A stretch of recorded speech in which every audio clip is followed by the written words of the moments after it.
too. Share that. All right, let's get right into it. We want to talk about questions. We don't want to know about your hairstyles and all the pretty fashions you ladies are extraordinary when it comes to all these things, and we love it. However, people in the audience are really looking for you guys to bring something that they can take immediately back and use today. So let's start off with the first thing. When we talk vision, we talk about what success means to you. Tina Call, what does success mean to you? To do what I want, when I want, with who I want, whenever I want. Bam, mic drop, right? Straight up. All right, go. What does success mean to you? Just take Tina's line, thank you. Repeat what Tina says. Boom. Christina, what is success? To be in flow, to get up every day and my feet hit the ground running, and I'm doing what I want to do, and just not a day feels like work. Love that. Not a day feels like work. All right, Veronica, what is success? I mean, I have to echo everything that they said, and honestly, to just operate in alignment with my purpose and my truth, and be able to show up authentically like me, while still making lots of money, and helping other people find that within them. Love it. All right, Sean. Tell it like it is. What is success? For me, starting out as an entrepreneur, my biggest goal, legit guys, this was my big goal, is I remember working and making like 55 grand a year, and I would see people when I was on my lunch break, and they'd be jogging in the middle of the day. I was like, what the hell are they doing?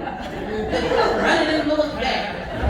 So, success to me when I first got into real estate was to be able to take a jog in the middle of the day. And now it is to build businesses and build a brand around people that, enjoy my likeness, appreciate my likeness, and to just do whatever I want when I want with who I want. Yeah, one quick thing. If you look up the definition of success, I think I looked it up before, and it's getting what you want. And so notice that we all have our own wants. So whatever that is, could be I want to drive around the world in a bus and check out, and that's success. Great, awesome. It's whatever you all want, right? Not a surprise. I love that she said that, because I too have said, I wonder what they do that they can jog during the day and just do yoga on the beach during the day. I want to wear those cute little spandex and just jog around. I haven't started jogging though during the day. I'm on Zoom. One of these things, again, common themes, right? Successful people have a lot of things in common. Top 1%ers, right? Coach gave it to us yesterday, straight up what those things are. These ladies are mimicking some of the same things because it's exactly how they see it. Success leaves clues. They're all successful in their own rights because they have a clear vision of what their success means to them. It's very important that you have the same with you guys. So what are some of the resources that you use? Veronica, we just had you showing some of the videos and such you made. What are some of the other resources that you use to make sure that you continue your success?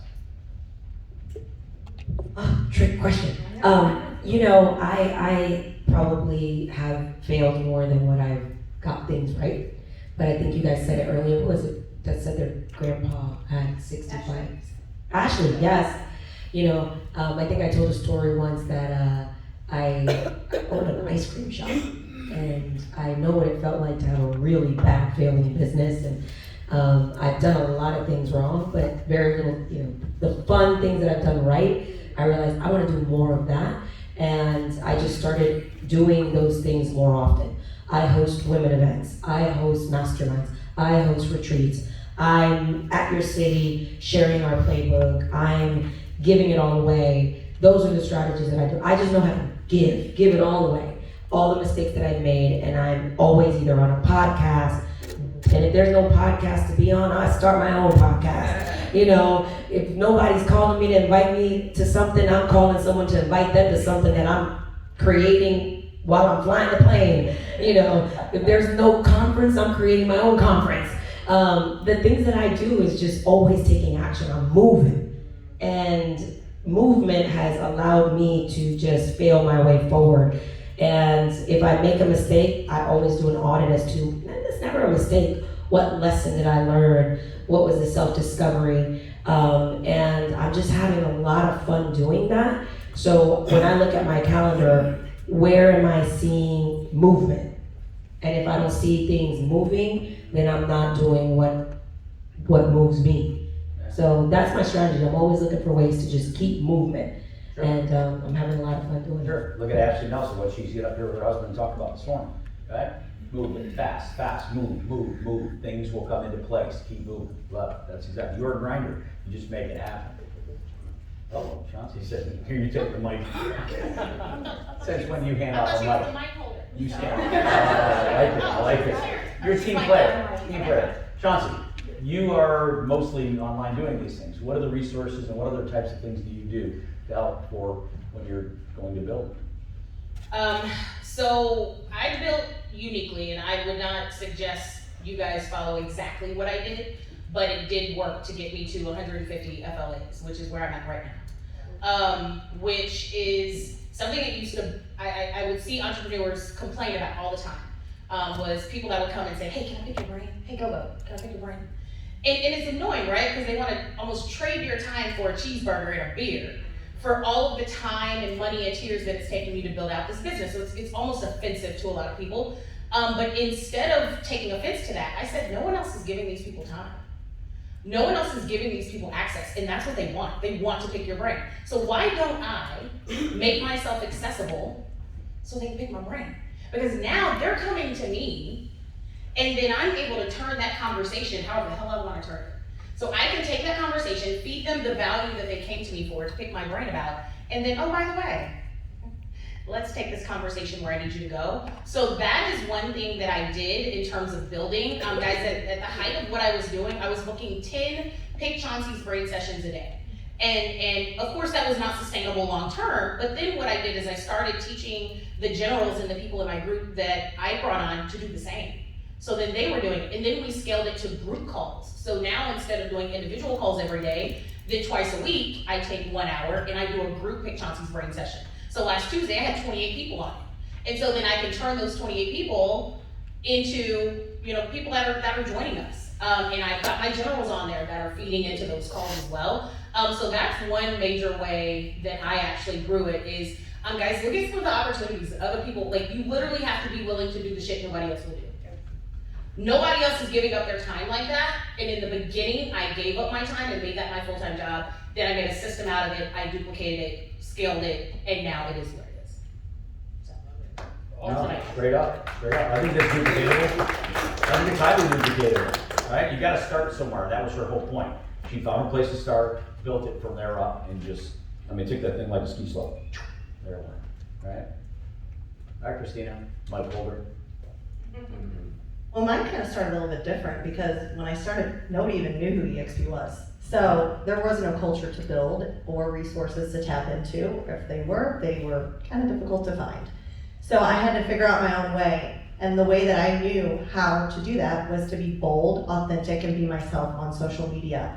And so I started spewing my message, and I failed a lot. I said a lot of wrong things, but listen, I would rather be the person to say a ton and get some followers, lose some people, but capture the attention of people that actually matter. So in the beginning, that's really what I did. I talked about eXp a ton and just showed up in my community. And as time has went on, almost 5 years now I've been doing this, very similarly to Chauncey, just adding value to people and letting them pick my brain. And then also I married a really smart guy, and he understands eXp and loves it just as much as I do, and this is a family affair, okay? So he knows things that I don't, and he can add value to my people. He can add value to my community. So if I'm showing up to do a training on social media, he's doing it on Google My Business. We are adding so much value to people that it's undeniable. Who would not want to work with us? Who would not want to come to this company to learn? Because we're all about sharing. But my best advice is to get the troops, and that's your family, your friends, the people that care about you, involved. If they know something, all you have to do is ask. The answer is no if you don't ask. Great point. Don't be scared, be bold. Ask. All right, Tina. You are the queen of resources. You use like a million of them. Throw a couple of these guys. Now you did share a lot of it in your video, I get that, in your presentation. But what are some other things? Well, I think that, we all have to think about in this room, there's always somebody that can learn something from you, right? So a lot of us have imposter syndrome. Oh, I'm not good enough. What am I going to teach people? Blah, blah, blah, blah, blah. That's BS. So I think you have to think about the knowledge in your brain, that's currency.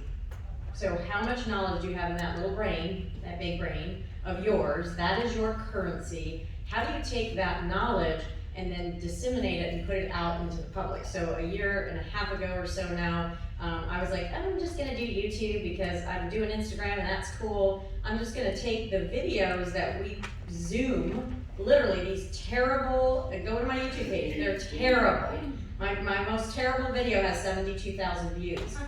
It's terrible, right? I mean, it is a Zoom video, it's fuzzy as hell. And people watch it because the content's good, because I'm giving people my listing presentation, or I'm giving them whatever, I'm talking to a producer that makes $100,000 a month. They just wanna know what we're doing. So it was like, I'm gonna take the effort of recording these videos, and then I'm just gonna put them on YouTube every week consistently, and all of a sudden the followers grow. So it's like, it's consistency over time. I think you'll see with all of us, and many of you in this room, we just take action. Action takers are money makers. So if you do something again and again and again, do it crappy, but just keep doing it, something's gonna stick.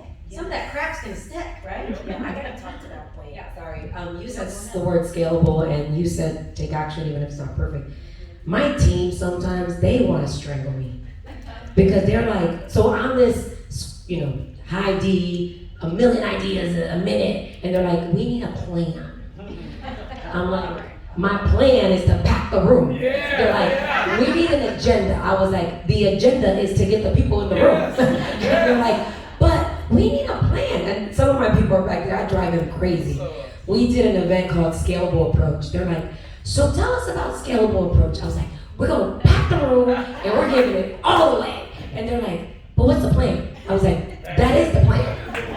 So we sell a lot of homes. And I'm like, so how do we sell a lot of homes? They're like, well, we do this, we do this, we do this. Great, that's what you're gonna teach them. And they're like, but we need an agenda, we need to practice. I'm like, don't you do this every day? And they're like, yeah, I was like, that's all we're gonna do is share. We packed a room with about 60 people, top team leaders across my town. Every single one of those team leaders who went into that event are now at eXp. Yay. Stop trying to have the perfect plan. Execute. Be a really good inviter and someone who's just willing to share your mistakes. And you know what they did? They're like, Veronica drives us crazy. She asked us to do this, but then when we do it, wow, it works out. And then what didn't work out, we learned from it. But all we did was peel the curtains all the way back and show up authentically raw without a perfect plan. But we were willing to execute. Yeah, it works like a charm, right? Again, it's all about taking action, doing it. Go.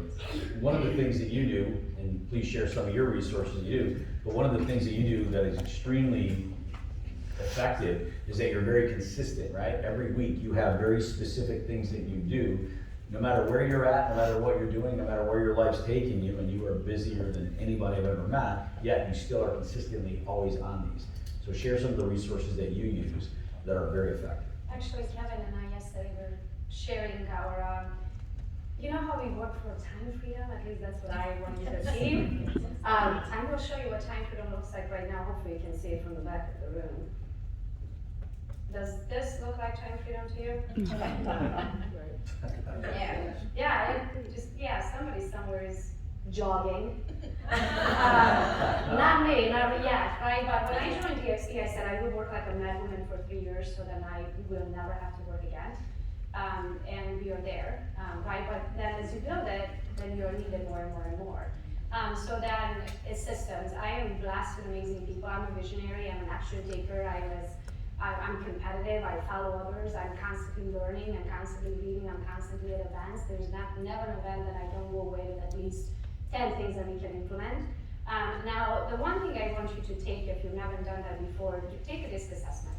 See who you are, right? And if you're a good salesperson and if you're a team leader, you're probably a high D, right? And the hardest thing for a high D is to give things off your plate.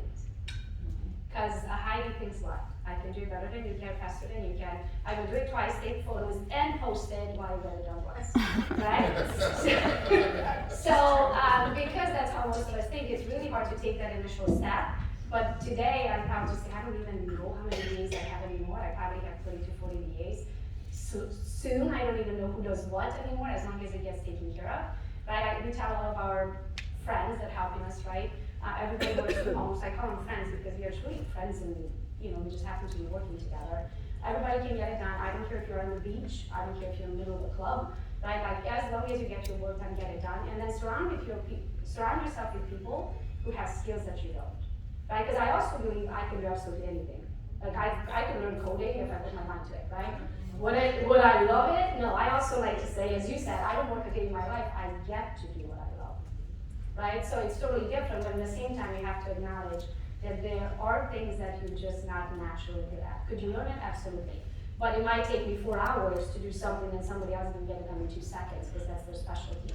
So instead, surround yourself with people that can help you to achieve your goal faster, and then create that environment where they enjoy being a part of, right? So I'm proud to say that we lost one person by far, actually quit on my husband's birthday, but that's another story. So create that environment, have the best people to surround you with that have skills that you don't, so then they can help you, and it's a team effort to get where everybody's going. Right, it's the adage, opposites attract, right? You pick a spouse, typically, not because you're two alike, because if you are, that's gonna fail quickly. But you pick the person who's gonna fill in all the voids that you don't have, right? Fill in all your holes, make sure that they're whole where you're not. And then you're really balanced. That's a great relationship. She picks people in her world, she takes her 5 people seriously. I've seen her do this presentation a million times about your 5 people. Making sure you're surrounding yourself by the people that are going to be influential in your life, that are helping you in your life, that are giving you all the pieces you don't have. She constantly surrounds herself with people who can do things that she can't. So let's talk failures. I'll stay right with you, Gogo. Right? Failures. How much time you guys got? Right? So failures. What are some of the failures though that you've had with eXp that have made it struggles, that have made it tough? Kind of what Christina was touching on. I was going to start with you, so we'll come right back to you, Christina. But the truth is, right? The company's not perfect. It's an perfect place for us, right? And it's what these panelists have been saying, these speakers all day have been talking about, is that. So some of the failures or some of the struggles that you've had with eXp, maybe some of your social media posts, things like that. So I wouldn't call them failures because we get them done, right? But how long does it take to get that information? So we love to celebrate in the Teamwork organization. We celebrate a lot of things. We celebrate the top producer, the top engineer tractor, if someone caps, if someone icons. Literally, I have a VA that runs numbers for us every single month. Some of the numbers take like 3 days to figure out who is our top producer. Corporate table over there. Maybe you guys can help with this. To figure out who is our top producer, right, of the month, you literally have to go through 860, so you have to download the whole revenue share. Now the other thing is we don't see their production above capping, right? So sometimes we are celebrating the wrong person, and then it's my job, because we just celebrated someone who did 6 deals. In the last month, it was our top producer, right? Well, I got a message from someone else in the team organization. Well, hold on a minute, I did 11 deals, how come that person is the top producer? Because you're capped.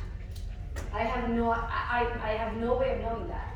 The icon program. Jay Nelson's in the back. How are you talking about this stuff? Right, and then that makes me look bad in their eyes because I'm celebrating the wrong person, right? The other thing is the icon. We don't know, we don't get notified, right? So now I have another VA whose job is literally to go through the icon announcements, go through name by name by name by name, right? But what if there is 17 Kevin Smiths? And Kevin Smith just iconed in Minnesota. Is that my Kevin Smith? Is that your Kevin Smith? Is that your Kevin Smith? And not only that, but as the more you're growing, you don't even get to meet Kevin Smith anymore. So where we were small and little, I would be like, yep, that's our Kevin Smith, right? Because I recognize them.